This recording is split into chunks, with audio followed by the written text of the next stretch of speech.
All right, everybody, welcome back to this rendition of Dropping the Buck with your boy here. So this one's going to be a little bit of a different, especially kind of one, with this being the last podcast before the Olympic break, being both between the Dropping the Buck, obviously, and the main Buckbusters podcast. Obviously, the next Buckbusters we'll start to kind of go over the Olympics and what to expect and go kind of into depth with all the guys with here in the studio. But for now, obviously, I'm going to kind of go over games to watch here over the next couple of days between today, Tuesday, February 3rd, and the last day of games, which would be the 5th. So just a couple of days from now. So over on the PWHL side, there aren't any games yet to be scheduled until the end of the month. So unfortunately, there's nothing to really go over to try and cover on that side of things.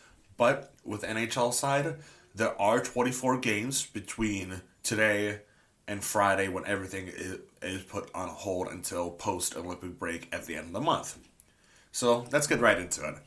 So the first three matchups that I'm going to kind of go over, all Metro Division, all Eastern Standard Time. The first two at 7 p.m. Eastern Standard Time. The first one being the Blue Jackets and the Devils. The Blue Jackets obviously have been on a pretty hot streak as of recently since hiring head coach Rick Bowness back on January 13th. Obviously, he went 9-1-0 in his first 10 games, currently hunting down that second and final wild card spot here in the East.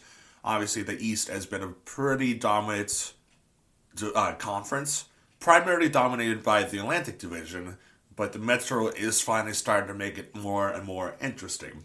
Obviously, the Columbus Blue Jackets are on the outside looking in. They are currently 7 points out of the second wild card spot, held by the Boston Bruins with 2 games in hand.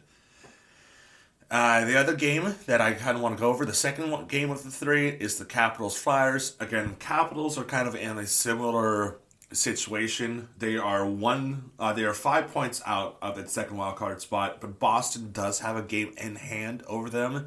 So it would be nice to see both Ovi and Sid potentially get one last dance together in the playoffs here. Obviously, both in their 20th season, both of them getting older, as Crosby would say. But one last dance, hopefully one potential last playoff series against with both of them playing against each other. Speaking of Sidney Crosby, the third and final one the third one, the third and final Metro matchup that I'm looking at is the Penguins in New York playing the Islanders. You got the first overall pick from 2025 hosting the first overall pick from 2005. A good old 20-year difference. I think Schaefer wasn't born yet by the time Sid was drafted, or he might have just been born. Either way, he was really young. This is going to be the second matchup of the season for them. First one coming back way back. The Penguins' second game of the year, the Islanders' first for the Penguins' home opener, where Schaefer played Sidney Crosby in his first ever NHL game. The fourth and final game for that day, always an exciting matchup. Austin Matthews and the Toronto Maple Leafs going over to Edmonton to play Connor McDavid. Obviously a great matchup. Always a great matchup to see these two playing. Obviously, I think the Maple Leafs gave up a couple leads. And all I know is they're bottom of the Atlantic. They're not bottom of the Atlantic anymore. I'm sorry. They're second from the bottom in the Atlantic. Sorry about that. The Maple Leafs are second from the bottom in the Atlantic, the Panthers are currently last in their respective division. All right, moving on to Wednesday the 4th. A couple matchups here to keep an eye out for. You got the Bruins and Panthers. Obviously, a matchup from a couple years ago when the Panthers upset the Bruins in back-to-back seasons or back-to-back playoff runs there. You also got the Sharks and the Avs.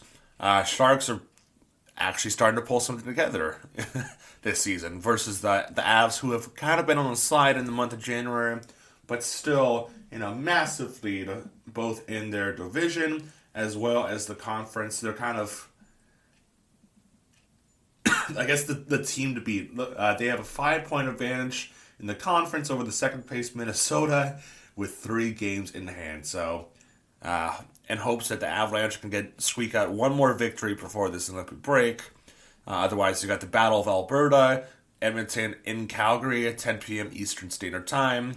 You got the worst team in the league versus the worst team in the Pacific versus the best team in the Pacific, with the Canucks visiting Vegas. Moving on, the last day of games before the Olympic break. Starting off the game that I know the guys and I are all going to, oh, not all of us, but Jeff, Kyle, and I are all going to, Pittsburgh and Buffalo. So obviously expect to see a vlog at some point over the next week before the Olympics officially start. Otherwise, we got more of the in-division matchups, the Islanders Devils, Hurricanes Rangers, Battle of Florida there. In Tampa starting 7:30 Eastern Standard Time. And the last game before the Olympic break, with the Kings visiting the Golden Knights. And that is all for this week's rendition of Dropping the Buck. I want to thank our sponsor today as I try and pull him up here. So back into it. Our sponsor today is Strong Coffee Co. Strong Coffee is a company that it's primary for you people like myself who are heavily addicted to caffeine, and I love my coffee. This is a great way to go while still maintaining the high amounts of protein and fiber. It has 15 grams of protein and 2 grams of fiber per serving. So obviously for those of you also like myself who are trying to get back into shape but can't seem to kick that coffee kick, I like that alliteration. But yeah, can't seem to kick that coffee kick or coffee craving, whatever you want to call it or justify it as. This would be the way to go. Obviously, you got things like vanilla, snickerdoodle, hazelnut mocha, dark mocha. You even have a black coffee for those of you who don't want any of that fancier stuff, but still do want to have that. Still want to have that coffee flavor, the coffee greatness that is. I know one of my favorite shirts there is the Heart of a Lion shirt. Definitely shows the power and true solidification that you are to keep it on. So again, thank you again to Strong Company Co. for sponsoring this video. For sponsoring this podcast. Thank you guys for listening in to Dropping the Buck podcast. Obviously, I'll be back with you guys again here solely once the Hockey Olympics pick up and start to get going. More info on that will be dropped on the Buckbusters podcast, which will be released on Monday the 8th, I believe. Monday the 9th, sorry. So it'd be Monday the 9th at its normal time, 11 a.m. Eastern Standard, and 7 a.m. Pacific Standard Time. And as always, I hope you guys enjoy. So see you guys later.